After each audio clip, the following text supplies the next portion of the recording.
Well, hello. The last couple lectures, we talked about our first topic in our first unit for this class, which is the philosophy of love. And our topic was love as union.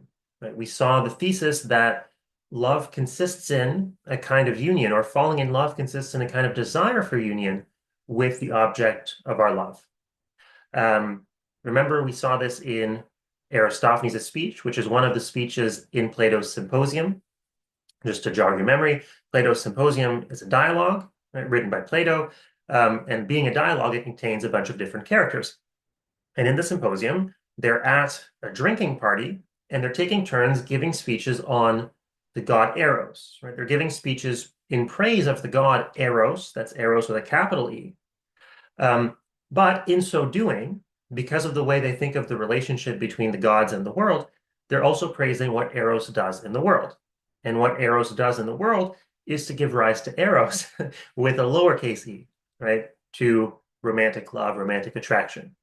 And so, in giving these speeches on Eros, the god, they're at the same time discussing the phenomenon of romantic love or romantic attraction.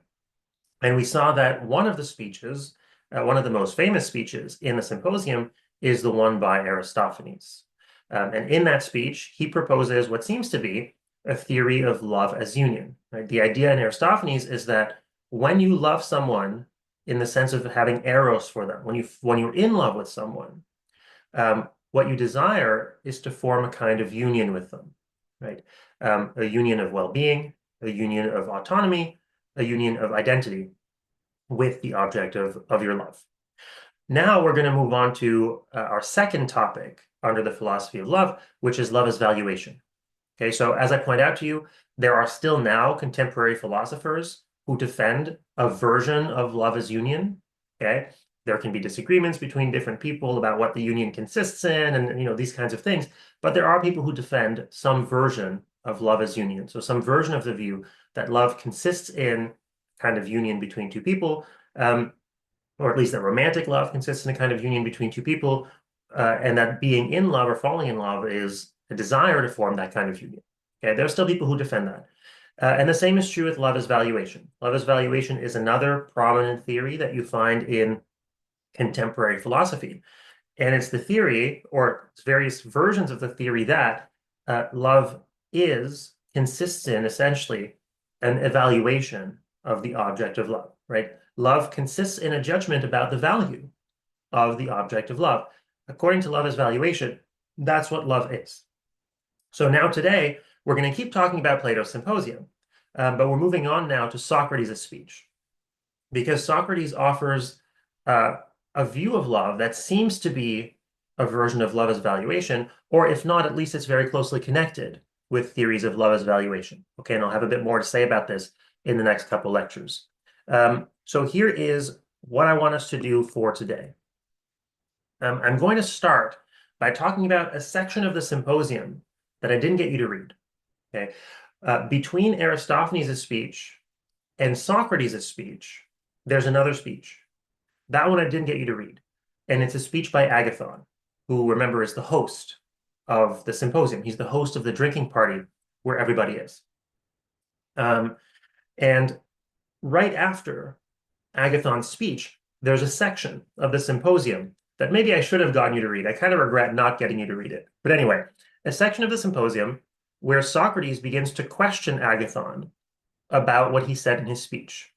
Okay, and so you need to read this part, or you need at least to know about this part as background for Socrates' own speech. And so I'm going to spend about half the lecture talking about this section of the symposium that comes between Aristophanes' speech and Socrates' speech, where first Agathon delivers a speech, and then Socrates questions him about it. Okay, this will give me the opportunity to tell you a bit about Socrates.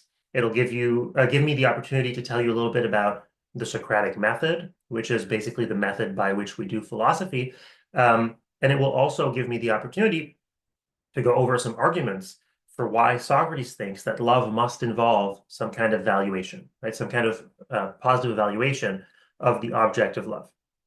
And then after that, in the second half of the lecture, we're going to move on to Socrates' speech proper, right? To the speech that he delivers at the end of the symposium, and where he defends this kind of view of love as valuation in more detail. It's also where, hopefully you know this because you've read it, where he connects this with a very ambitious metaphysical view of the world, according to which there are intelligible forms that we grasp by the intellect and so on and so forth. We'll get there. But basically, Socrates' speech takes him from just an explanation of what love is to kind of a metaphysical vision of the world that we will have the opportunity to talk about a little bit next time. Okay, so as I said, first let's talk about this section of the symposium that I'm calling the section where Socrates questions Agathon. Now, we are starting a new topic here, and usually at the start of any new topic, I've got some stuff to tell you about the context. But this time I really don't, because we're still talking about the same work. We're still talking about Plato's Symposium, and that still takes place in the same context in ancient Greece. There's not a whole lot of new detail to bring to your attention. So I'll just point out a few things. One, remember, to a very large degree, these speeches are talking about pederastic relationships, okay, relationships between an older male mentor and a younger male protege. That's not all they're talking about, okay? As you'll see in Socrates' speech, he also talks about relationships between a man and a woman, but it's one of the main kinds of relationship being discussed. And you'll see that a lot of what Socrates says has to do with how he thinks the relationship between mentor and protege should be. Okay. Another thing I want to point out is to bear in mind again that we're operating in the context of ancient Greek polytheism, right? Again, they're talking about a god and his effects in the world. And there's a lot in the dialogue, some of which I'm going to skip over, that goes over like the details of the relationships between the gods and things like this. Okay. So keep those two things in mind. And I guess another thing to point out is that's important about this context is that Socrates, the character of the person, the historical Socrates, who we're going to talk about a bit today, made an enormous splash in this context. Okay, he had an enormous influence, even though he was just one guy, on Athenian life and then on the history of philosophy since then. Okay, and that this context of ancient Greece is where it all happened. Okay, now Agathon begins his speech by criticizing the speeches that have come before. Okay, and he says that so far none of the speeches have discussed Eros's nature. Okay, Eros here with a capital E, the god. None of the speeches so far have discussed the god's nature. That is, none of them has discussed who he is, what he's like. Right? None of them has discussed his character. Instead, he says, they've only discussed the goods that he brings to human life. He's quite critical here. He says, you've done nothing but congratulate yourselves for all the good things that you've gotten from him. And if you think back to the earlier speeches, this is kind of true. Okay, most of the speeches have not been about who Eros the god is. Most of them have been about the phenomenon of romantic love that he brings to us and whether it's good and why. Okay, that's what most of the speeches have been about. But, Agathon says, it's proper in a speech praising someone to begin by praising their character, begin by praising who they are, and only then to thank them for what they've done, or to praise them for what they've done. And so this is what he proposes to do. He wants to spend most of his speech describing who Eros is, what his traits or characteristics or qualities are. Now, it's worth pointing out that what he's going to say is going to be a little bit superficial, and it's going to be a lot more concerned with poetic beauty than with accuracy. Okay, and we'll see that I think Plato uses this to make a kind of comment on the difference between poetry or rhetoric and philosophy. But here's what Agathon says about Eros. He says, look, Eros is the happiest of the gods. Why? Well, because he's the best and the most beautiful. Okay, I'll just highlight here the connection between being happy and having what is good and beautiful. That's going to come back later in the speech, and then we're going to talk about this next time. But I'll just highlight that he thinks there's a connection here between having a good life, being happy, and being in possession of what's good and beautiful. But anyway, he says Eros must be the best and the most beautiful. Why? Well, here he's assuming that Eros, the god, must be like Eros in the sense of romantic love, right? Eros, the phenomenon. Um, and he says that in Eros, right, in romantic love, we pursue what is good and beautiful. Right? The subject of love pursues an object perceived as good and beautiful. And Eros pursues, right? This means that Eros, the god, pursues what is good and beautiful.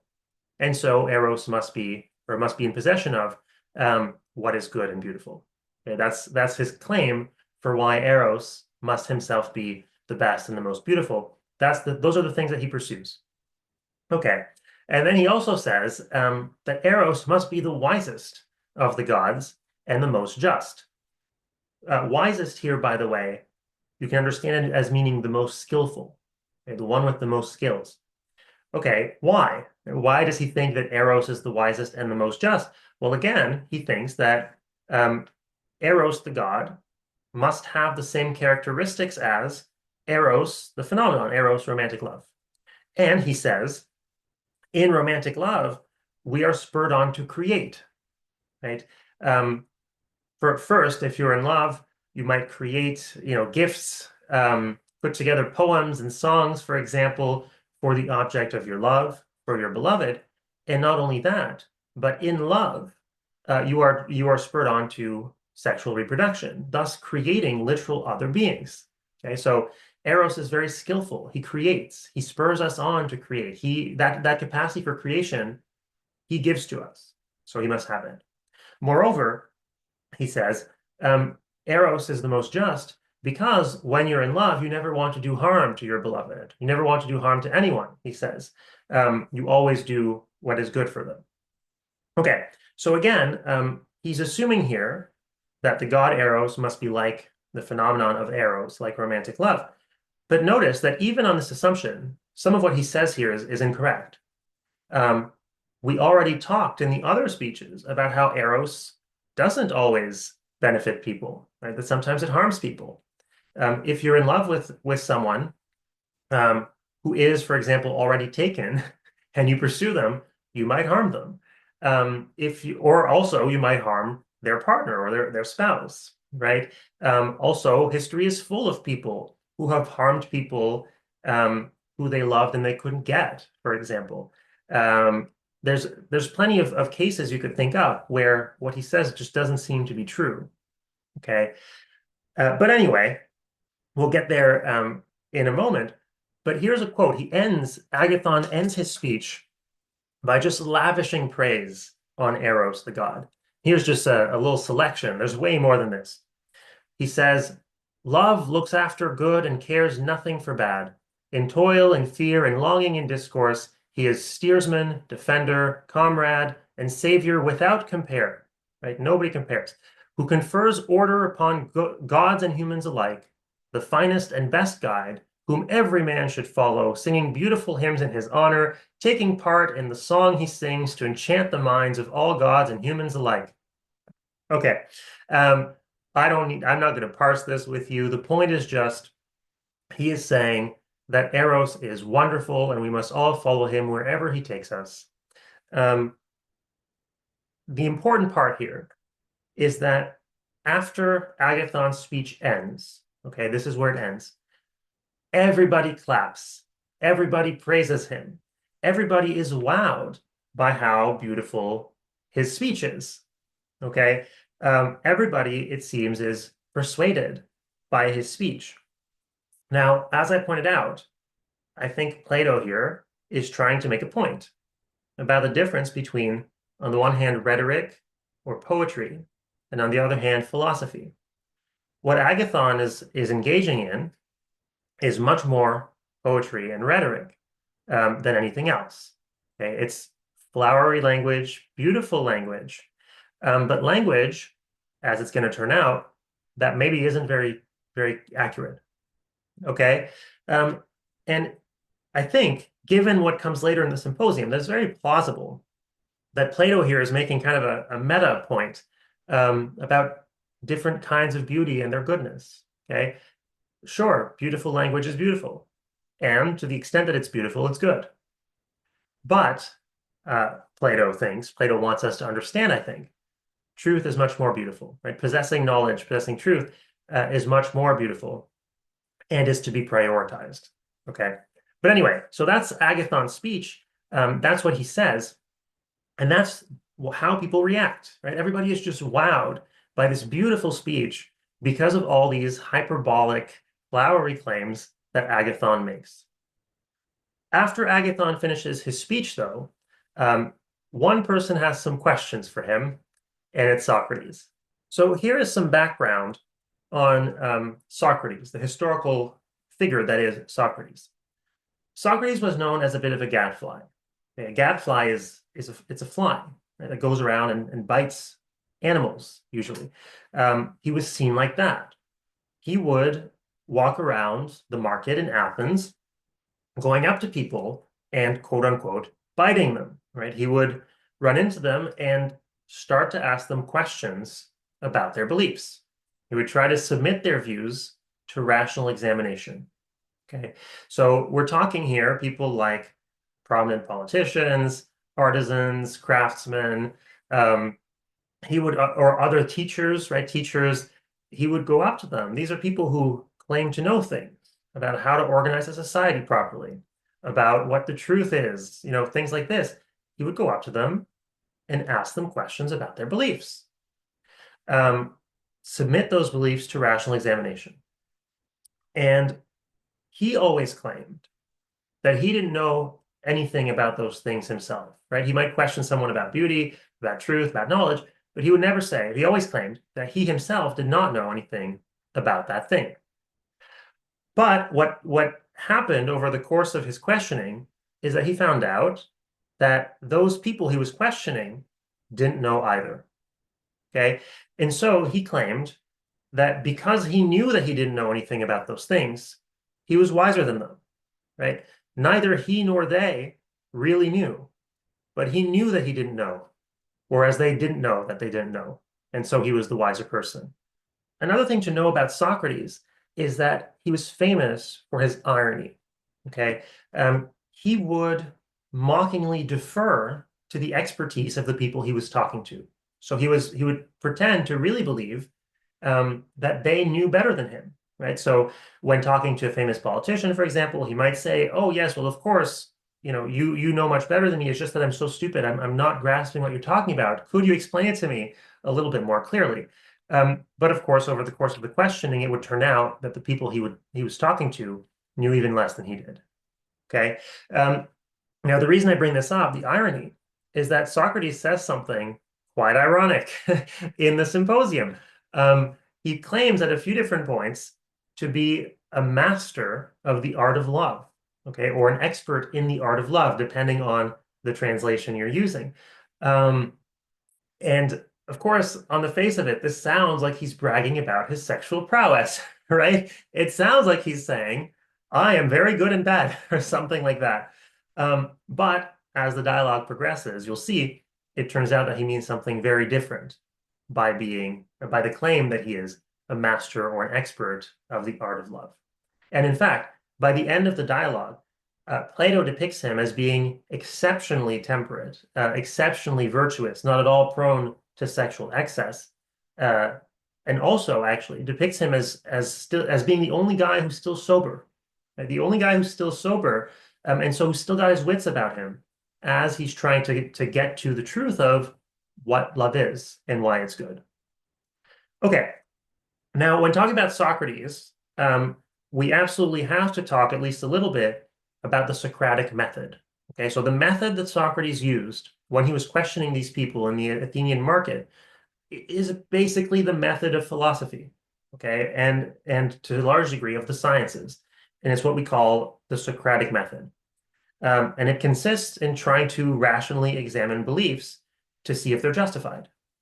The main way to do this is to ask questions about them, to see if we can identify weaknesses and incoherences, right? So in doing this, it's crucial to do what's called, playing devil's advocate, seeing if there's a way that your belief could be false, even if it's an unpopular way, to consider hypotheticals, right? What if things were different? Would I still hold on to this belief? And to identify the structure of an argument, right? What are the steps in the reasoning?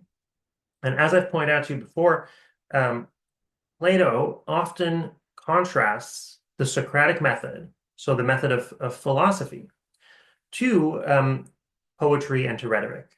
Again, where poetry and rhetoric might try to convince you of things by getting you to feel certain things, by persuading you irrationally. Philosophy tries to persuade you of things by showing you that it's rationally justified. Right? So it's rational persuasion as opposed to irrational persuasion. Now, one interesting point here that actually comes out in the symposium is that there's a real question about how this relates to Plato's own works, because Plato didn't write treatises. He wrote dialogues, which are works of art, right? Um, they're works of art, just like works of poetry are, for example. And also, in his dialogues, he often resorts to very poetic language and to myths, right, to illustrate the thesis. So the thesis that he's defending. And so there's a really interesting question about the relation between philosophy and rhetoric in Plato and the proper role of rhetoric, which we're obviously not going to get into in this first year class that is not strictly about Plato. But I just thought I'd flag it, right, because there is quite a bit of poetic stuff happening in the symposium, um, even though Plato has a kind of disdain for poetic and rhetorical language, or at least it seems he does. Okay, but anyway, point is, um, Plato is now going to use this speech of Agathon's to try to illustrate the difference between, on the one hand, engaging in rhetoric, and on the other, doing philosophy. And so Socrates, after Agathon has done his speech, says, "Wow, Agathon, that was such beautiful language. The rest wasn't so good, but the language, wow, right? So he's being his typical ironic self in lavishing praise on Agathon's language, but not saying anything about the goodness of the content. And in fact, I mean, and here's more of his typical irony. He goes on and he says, "Clearly, I've made a fool of myself by agreeing to give a speech, because I didn't even realize that to give a speech in the honor of someone means saying false things about them, right? I thought I was signing on to say what's true about the god Eros. But now that I've heard your speech, I realize that what we were supposed to do is just to say the most beautiful things possible, even if they're false." He says, "I can't do that, right? I don't have the skills for that. I'm not good with language like you are." Um, and so he says, what I'm going to do instead is I'm going to do my own thing. I'm going to try to tell the truth about Eros in simple, plain, unadorned, clear language. Okay. And he's ironically, he says, of course, it's not as good as what you did, whatever. But of course, we're supposed to understand that it's much better, right? Again, the beauty of knowledge, of understanding, Socrates thinks, Plato thinks, is much greater than the very superficial beauty of language. And this, of course, is going to connect up with things that he says about the pursuit of beauty in Eros, right, in romantic love. But anyway, so he resolves then to do some philosophy, right, to tell the truth, or try to get at the truth, rather, in plain, unadorned, clear language, which, by the way, is exactly what you should all do when answering test questions, and really when doing anything. There's no better way to show that you understand something than by explaining it in clear, unadorned, precise, plain language. Okay, so as per the Socratic method, the way that Socrates is going to try to get at the truth about Eros, about romantic love, is by questioning Agathon. And the point of questioning Agathon is that he's going to ask him, okay, well, don't you agree with this? And once he's agreed with that, Socrates can see, okay, is there a conflict between what you've agreed to now and what you said earlier? And if so, there's a conflict in your beliefs, right? There's something incoherent in your beliefs. You've got to change something here. You've made a mistake somewhere. Okay, so let's go through these questions now. He goes through a series of questions, each of which kind of builds on the last. So his first question is just, well, Agathon, isn't the nature of Eros to have an object? And so isn't Eros always directed at something? Isn't love, in the sense of Eros, romantic attraction, romantic love, the love of some object? And this is, something we've talked about before. When discussing Eros, we're taking for granted that, or when discussing love in general, we're taking for granted that it's got this structure, that it's a two-place relation between a subject and an object, right? So it's got an object. It's directed at something. And Agathon says, well, yeah, of course. Right? Of course, Eros has an object. Okay. And here I hope you agree too. You listening right now, when you feel romantic love, it's romantic love for someone, right? One does not simply feel romantic love the way one simply feels joy, right? I can be happy at something or about something, but I can also just be happy. It doesn't have to have an object. Sometimes you just wake up and you're happy. What are you going to do about it? But love, romantic love, does not seem to be like that. Right? You love something. Okay, so then the second question that Socrates asks is, all right, well, isn't the nature of eros to be a desire or a longing for some object? Um, Here, I mean, you think about this, take a second, pause the video. Uh, is this true? Well, arguably, this is true by definition. Okay. We're not talking about love in the sense of philia here, right? We're not talking about like the love you feel for your siblings or your parents or your friends. And we're not talking about love in the sense of agape here, like the just impartial love you feel for all human beings because you want them to do well. Those aren't desires, right? When you love your mother or your father or your sister or your brother or whatever, that isn't a desire for them necessarily, right? But eros, romantic love, romantic attraction, arguably by definition is a desire or a longing, right? Remember, the very term eros in ancient Greek meant desire too, right? That's one of the meanings of the term eros is just simply desire. And so there's a case to be made that this is just true by definition. So this brings us to Socrates' third question for Agathon, which is, isn't it impossible to desire or to long for something that you already have? Right? Again, pause, think about this. But isn't it impossible for you to desire something or to long for that something if you've already got it? Right? Or, in other words, if you desire or long for something, mustn't it be the case that you lack it? Now, you might have an objection to this. Okay? You might think to yourself, well, wait a minute. Don't we sometimes say, or couldn't I sometimes think that I want to be with my current partner, for example? Um, and if so, then isn't that an example of desiring something even though you've already got it? Well, first off, it's worth pointing out that when you say that you desire to be with your current partner, um, one thing you might mean is that you don't desire to be with someone else. Right? So there you're not actually talking about having a desire. You're not feeling a desire, you're not feeling a longing. What you're saying ultimately is that you don't have a certain kind of feeling for something else. But sometimes maybe you do mean that you desire to be with them or you long for them. So how can this be the case if you're already with them?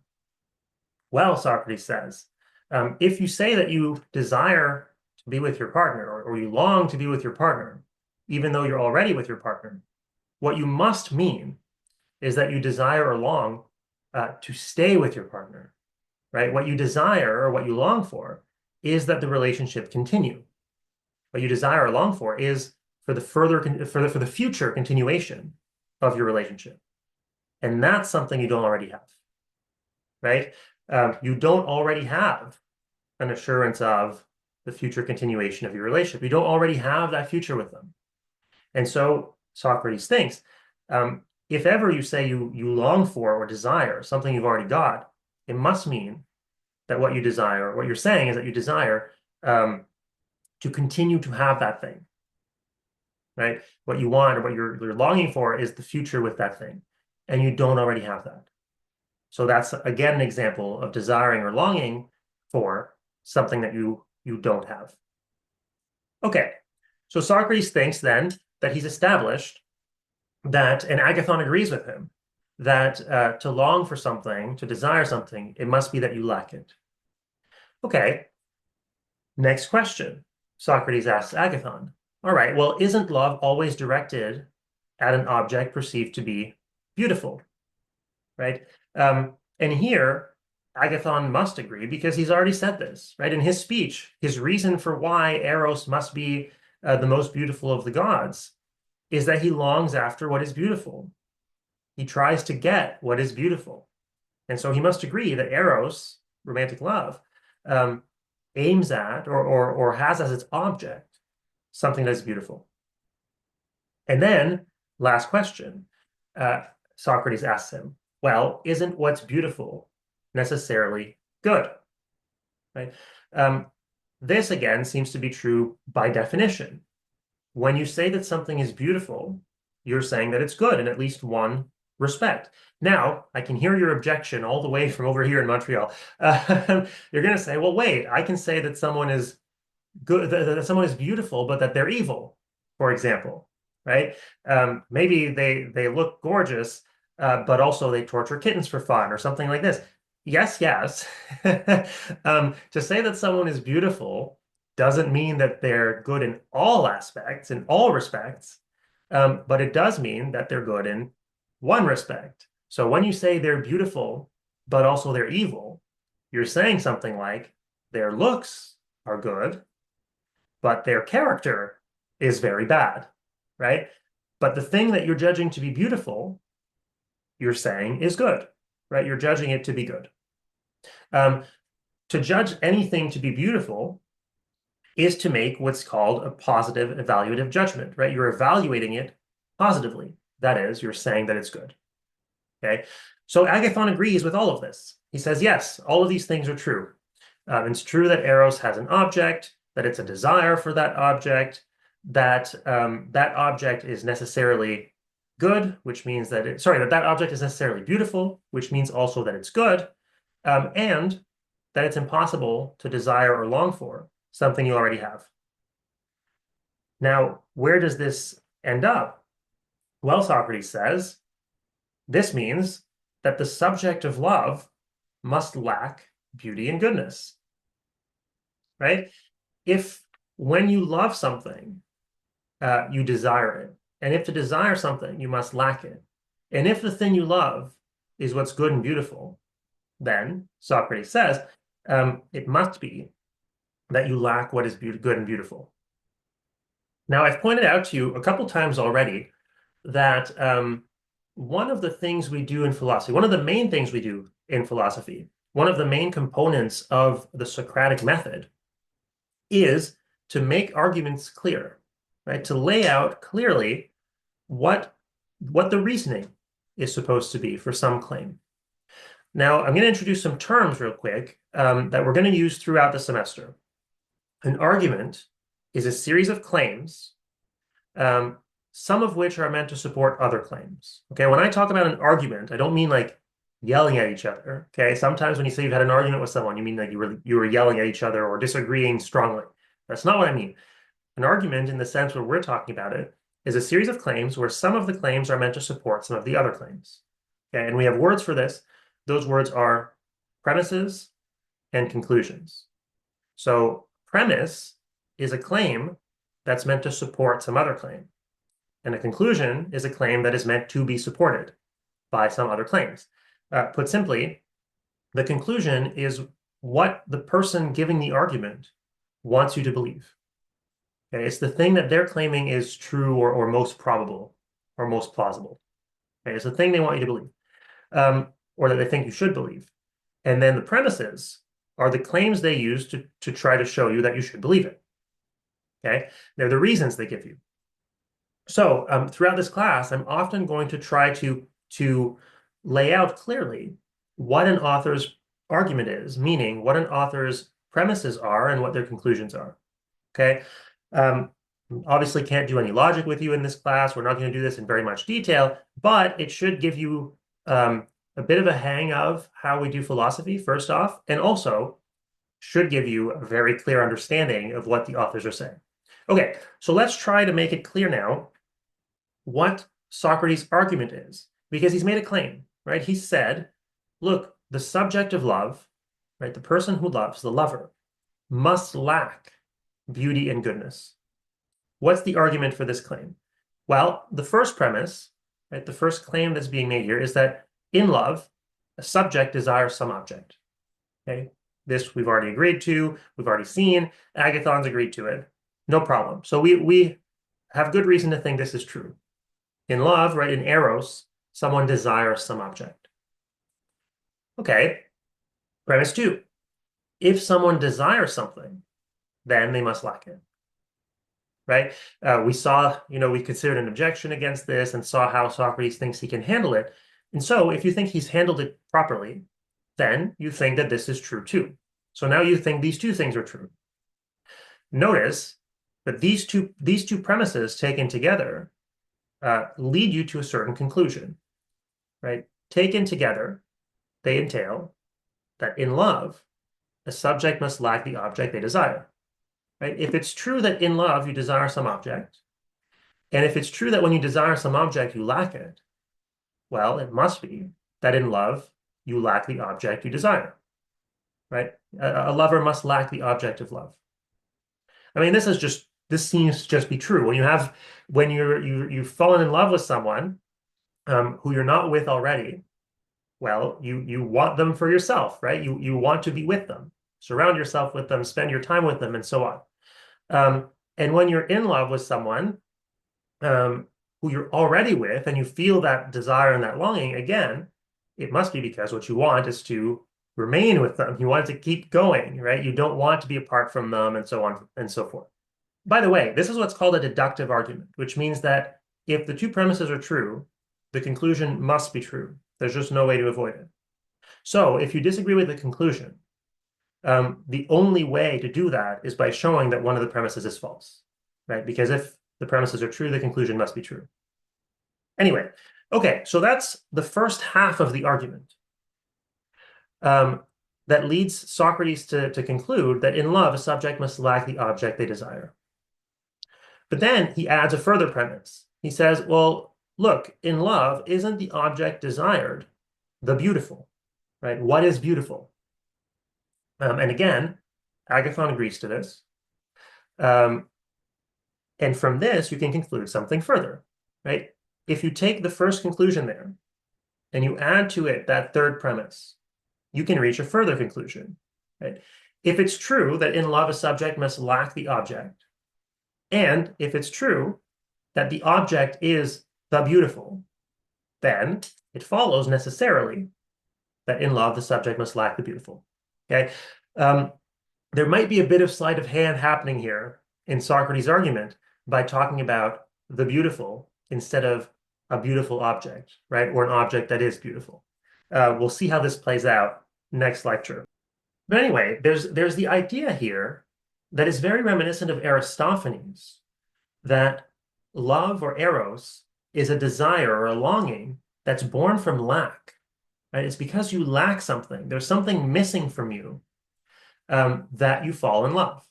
This is the idea that you find in Socrates' speech, right? In Aristophanes, it was that you're missing your other half. In Socrates, is that you're missing the beautiful and the good, because again, he's going to say that whatever is beautiful must also be good. And so the idea is that love, eros, is born out of a consciousness of the fact that you lack some beauty, some goodness that you found in someone. Okay. And I hope you agree that there's some plausibility in this. Okay. Think about the experience of falling in love, if that's ever happened to you. Isn't this more or less what happens?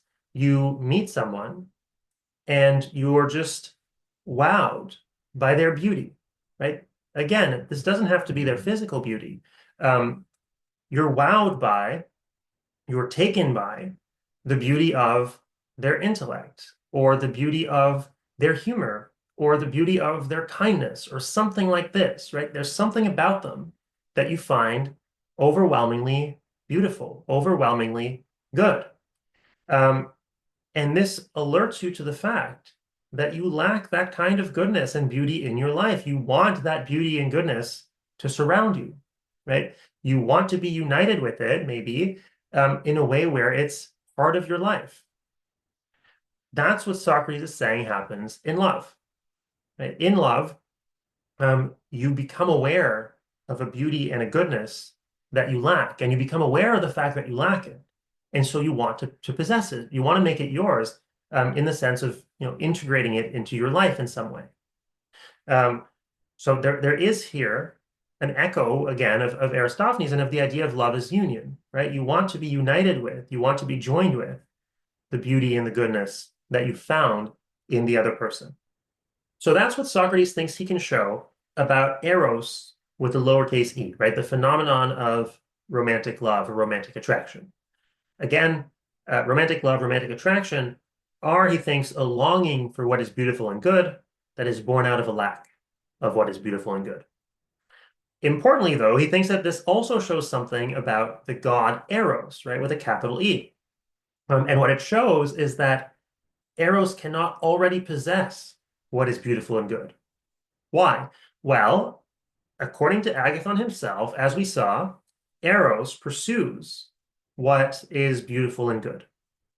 But then, according to the argument we just laid out, if you pursue something, right, if you desire something, long for something, you must lack it. You can't already have it. And so, Socrates says, this shows that Eros cannot already have what is beautiful and good. Now, notice, I'm simplifying a little bit here. I'm making it a bit more coherent because actually what Socrates says is that this shows that Eros himself can't be beautiful or good. And I hope you can see that this is a very dubious move, right? To say that I lack the beautiful and good things that I long for is not to say that I can't myself be beautiful or good, right? That just doesn't follow. So there's a bit of sleight of hand happening here in what Socrates is saying. But ultimately, maybe that's not what matters, right? Because again, Socrates is not claiming to know the answer here. He's just examining Agathon's belief. And now he's gotten him to agree to two contradictory things, right? On the one hand, in Agathon's speech, Agathon said that Eros must be the most beautiful and the most good, right? The most beautiful and the best. Whereas now he's agreed, no, actually, it turns out that Eros can't be the most beautiful and the best. So there's a contradiction in his beliefs. So I think what's most important is simply that there's a problem in Agathon's beliefs. He wasn't trying to get at what's true, and he ended up with incoherent beliefs. But in any case, what's important for us really is just the thesis that Eros can't possibly already be in possession of what's beautiful and good. Okay. And if every time the characters talk about Eros himself being beautiful and good, you just substitute Eros already possessing what is beautiful and good, everything makes sense. Okay, so you can just pretend that there isn't this illegitimate move, and everything else will follow pretty well. Okay, so that's the end then of the bit where Socrates questions Agathon. After that, he says he's going to give his own speech in which he's going to try to get to the truth about Eros, right? The truth about romantic love. Um, Again, though, Socrates never claims to know anything about what he's talking about. Okay, and that's the same thing here. He doesn't say, "Okay, now I'm going to tell you what the truth is," or "Now I'm going to tell you my views about love." Instead, what he says is, "Now I'm going to repeat to you what this lady Diotima told me." Okay, Diotima was a prophetess and a philosopher in ancient Greece, apparently. We don't know very much about her. But Socrates says that she told him some things about Eros, about love, that seemed to him to be good, right? He doesn't say, this is true. He doesn't say, I know this. He just says, well, this seemed to me pretty plausible. What do you think? So he says he's going to repeat what Diotima told him. And he says, Diotima is the one who made him into a master of the art of love.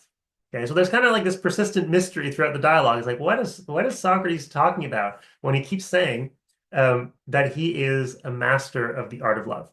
We'll see what he means in a moment. So here is what Diotima teaches him. This, by the way, is the only statue of Diotima I was able to find online. As far as I can tell, it's the only one that we have, which is a bit unfortunate because, as you can see, it's missing its head. So we don't really know what she looked like, but she does seem to have been a real person. Anyway, what Socrates says is that Diotima taught him exactly what he just told Agathon, namely that Eros himself, the god Eros, cannot be beautiful or good. Okay. But according to Diotima, neither is he ugly or bad. Okay, that doesn't follow. Just from the fact that you aren't beautiful and good doesn't follow that you're ugly or bad, because there's something in between. And she says that Eros himself must be in between these things. Okay, so he's between, on the one hand, beauty and goodness, and on the other hand, ugliness and badness. He has to occupy an intermediate position there. Um, Again, there's a bit of an illegitimate move being made here from the claim that Eros can't already possess what's beautiful and good to the claim that Eros himself can't be beautiful and good. And so this will make a lot more sense if you think of it this way. What Diotima is saying is um, that Eros is not already in possession of what's beautiful and good, but neither is he completely cut off from them. Okay, for reasons we'll see in a moment, she thinks that Eros must remain connected in some way to what's beautiful and good. Now, notice, though, that this has some pretty important implications. Why? Well, throughout Plato's dialogues, Socrates always insists that the gods must be good. Okay, this is a pretty atypical view in ancient Greece. If you read ancient Greek mythology, the gods are not good people, okay? They do some really bad things. The gods kill and steal and cheat and rape all over the place. But Socrates seems to have thought that those stories about the gods had to be myths. Okay? They couldn't be true.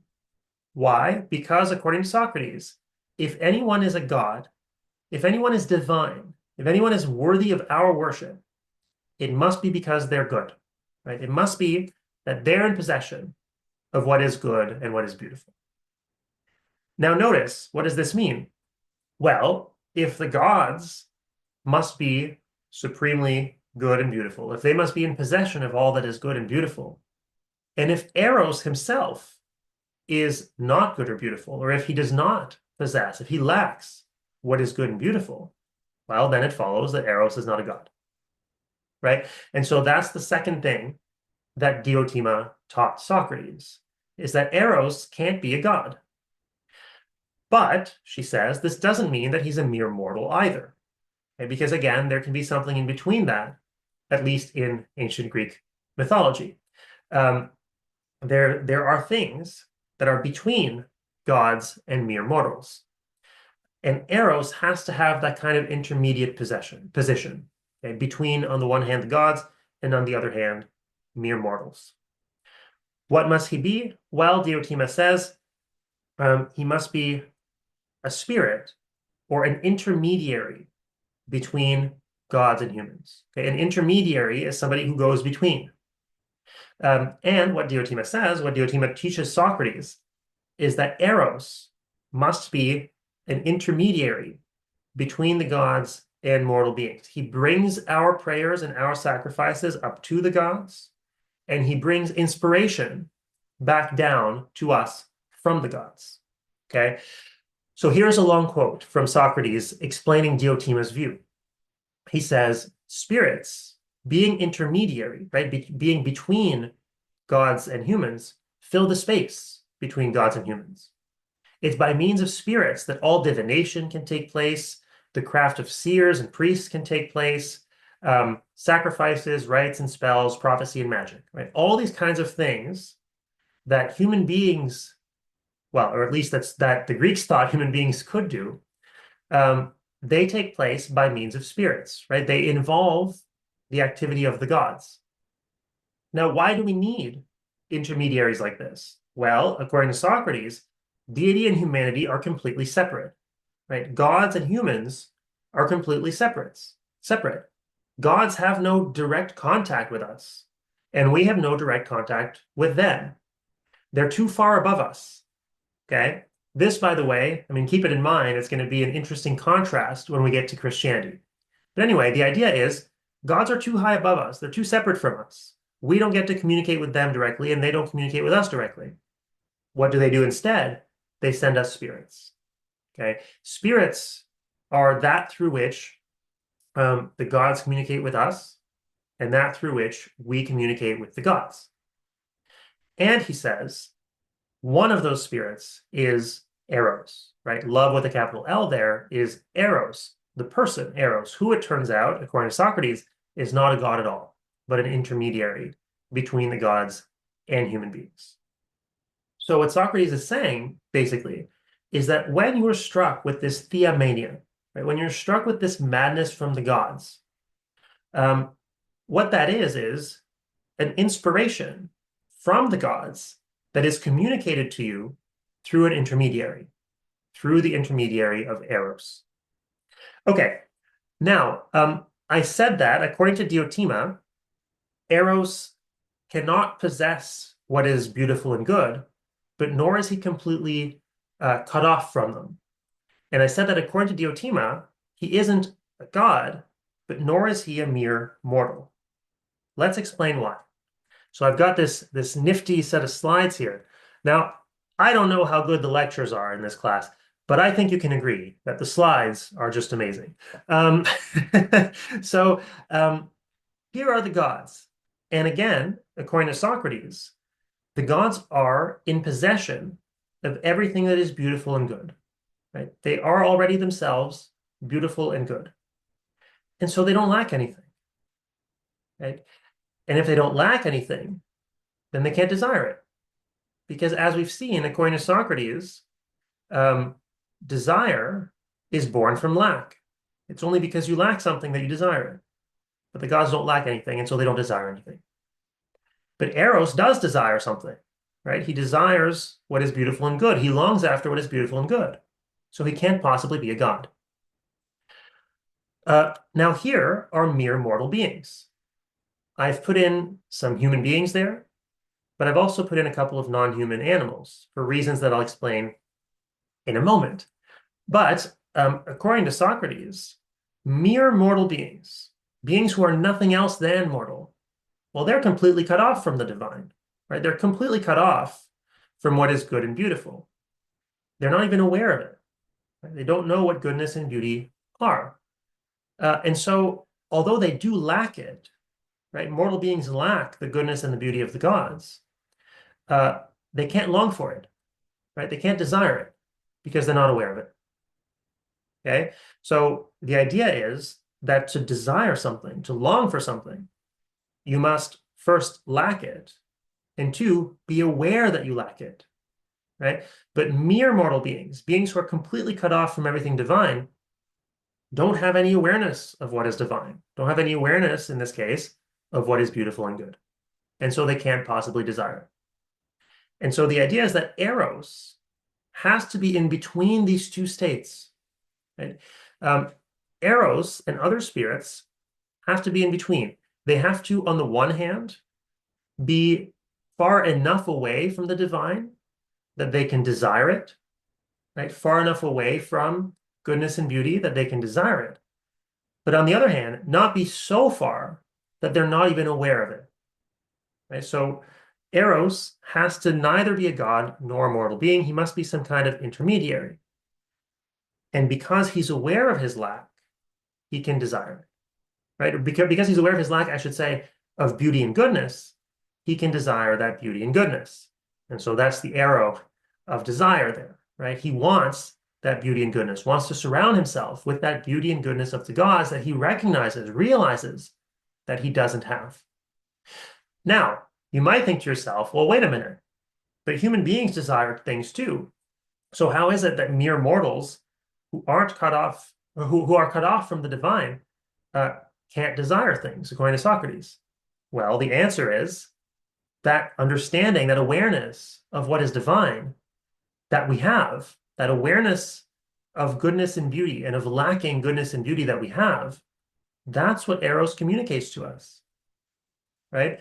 When we're struck by Eros's arrow, when we encounter some beautiful person, right? Someone with beautiful traits, and we're hit with Eros's arrow and we fall in love, what's happened is that Eros has communicated with us an awareness of those things that are divine, those things that are beautiful and good that we lack.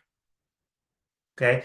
And as we'll see, when we get to the later part of Socrates' speech, he's going to end up saying that all human beings are lovers, right? Even those who are not looking for romantic relationships at the moment, all of us long for what is good and beautiful. And why do we long for that? Well, it's because of the work of Eros, who communicates with us the the beauty and the goodness of the gods. Okay, so that's Socrates' account. Notice again, you see an echo of Aristophanes here. Why is there love? Well, it's because human beings are needy. We're incomplete. We don't have the beauty and the goodness that the gods have. Right? We don't have beauty and goodness, and we're aware of it. Right? When we encounter that person who we fall in love with, or that thing that we fall in love with, you'll see, according to Socrates, love involves a lot more than just personal relations. We are sensitized, we are made aware of a beauty, a divinity, you could say, that we lack and that we want to make ours. Okay, so that's the general account of who Eros is, right? Socrates agrees with Agathon. We have to start by talking about the character of Eros. Who is he? This is who he is. He is an intermediary between gods and human beings who communicates with us the beauty and goodness of the gods, thus making us aware of the fact that we lack it and want to possess it for ourselves. Okay, now in the very last couple minutes of this lecture, I want to point out the argument that Socrates presents against Aristophanes, because there is in the symposium a direct objection to what Aristophanes said in his speech. Remember, according to Aristophanes, in love, the subject of love desires a union with the object of love because they're perceived as their other half. Right? That's the only reason. It's because they're perceived as their other half. Socrates, though, denies that this is true. He instead agrees with Agathon that Eros must be directed at what is good. Okay? As the dialogue progresses, Socrates starts talking just about what is good instead of what is beautiful, okay? Because he's going to start talking as if these are exactly the same thing. But he's going to agree with Agathon that Eros is always directed at something that is good. And so he presents an argument against Aristophanes' view. And that argument is basically contained in this paragraph here. So he says, love, right, the phenomenon of love, is not directed toward a half or a whole either, unless that half or whole is actually something good. Since people are quite prepared to have their own hands and feet amputated if they believe that these parts of themselves are diseased. So it's not, I think, part of themselves that people cling to. The fact is that the only thing people love is the good. Okay, so the only thing that anybody ever has an eros for, right, an attraction to, is the good. Or maybe he should say, what they perceive to be good. Right? So here's a little exercise for you, if you feel like it. Maybe pause the video and see if you can figure out, okay, what are the premises and what's the conclusion here? What is the shape of this argument that Socrates is making? I've got it, of course, on the next slide. The argument looks something like this. So the first premise, right, the first claim that Socrates is making is, well, if we love things just because they were parts of us, which is what Aristophanes thinks, if we love things just because, right, if that was enough for us to love them, just because they were parts of us, well, we would love parts of ourselves that we think are bad, right? If that's enough, if the fact that something is part of me is enough for me to love it, to want to desire it, to desire to be united with it, right, as Aristophanes thinks, then I would desire to be united with parts of me that I think are bad. So then the second premise is we do not love parts of ourselves that we think are bad, right? In other words, we do not desire or long to be united with parts of ourselves that we think are bad. So the example that Socrates gave in the quote that I had there is the example of a diseased limb. If my feet or my hands are diseased, say they have gangrene, right? They're diseased in such a way that they're going to harm me. and ultimately maybe kill me. Well, I don't want to be united with them anymore. I want to be rid of them, right? Um, you can think of plenty of other examples here too. Let's take the example of personality traits, right? If there are parts of my personality, parts of my character um, that I think are bad for me, I want to be rid of them. I don't want to be united with them, right? So if I've got serious anger issues that are harming my ability to have good relationships, or if I've got addictions that are preventing me from living a good life, I want to get rid of them, right? I will go to therapy or take medication or something to try to get rid of them. I don't want to be united with them. Okay. And then from these two premises, right? If it's true that if we love things just because they were parts of us, we'd love parts of ourselves that we thought were bad. And if it's true that we don't love parts of us ourselves that we think are bad, then the conclusion that follows is that we don't love things just because they're parts of us, right? So this is a direct contradiction of Aristophanes' thesis. Right? Socrates wants to deny that we love things just because they're parts of us. For the reasons we've already seen, Socrates thinks that when you love something, when you have eros for some object, it's always because you perceive it to be good. Okay? Again, he starts talking about beauty and goodness interchangeably. If you have eros for something, it's because you perceive it to be good. Notice, by the way, I'll talk more about this in the coming lectures for sure, but this means that eros is not unconditional, right? Eros is conditioned on goodness. If the object of your love is not good, or if the object of your love ceases to be good, you don't have eros for it. You stop having eros for it. So eros is not unconditional. It's conditional on goodness. Okay, now one last thing I'll point out is that here you've got an explicit connection between what I have eros for, right, what I desire or long for, and my own good. And you'll see that this comes back in the second half of Socrates' speech as being, in Socrates' view, an essential component of eros, right? It's motivated by our desire to lead a good life by surrounding ourselves with what is good and beautiful. Okay, and you'll see that this takes on this kind of cosmic significance in Socrates' thought or in Plato's thought. Okay, that's all I want to talk about for today. Here's a quick recap of what we've said. We've seen that according to Socrates, love, since it's a desire, necessarily involves a lack. Right? So the subject of love not only must lack the object that they desire, but they must be aware that they lack it. Moreover, Socrates has said that since in love the object that's desired is beautiful and good, or as Socrates puts it, it is the beautiful and the good, the subject of love must be aware of lacking beauty and goodness, right? Or be aware of lacking the beautiful and the good. And so, love, in the sense of eros, right? Romantic love, attraction, desire, is an intermediate state, according to Socrates, an intermediate state between being ignorant of beauty and goodness and already possessing beauty and goodness. It's a desire that's born out of our awareness of a lack. Okay, so that's it for today. Next time around, we will finish talking about Socrates' speech. We'll connect it to the theory of love as valuation, and then we will finish our topic on love as valuation and move on in the next couple lectures to love as concern in Aristotle. All right, see you next time. Bye.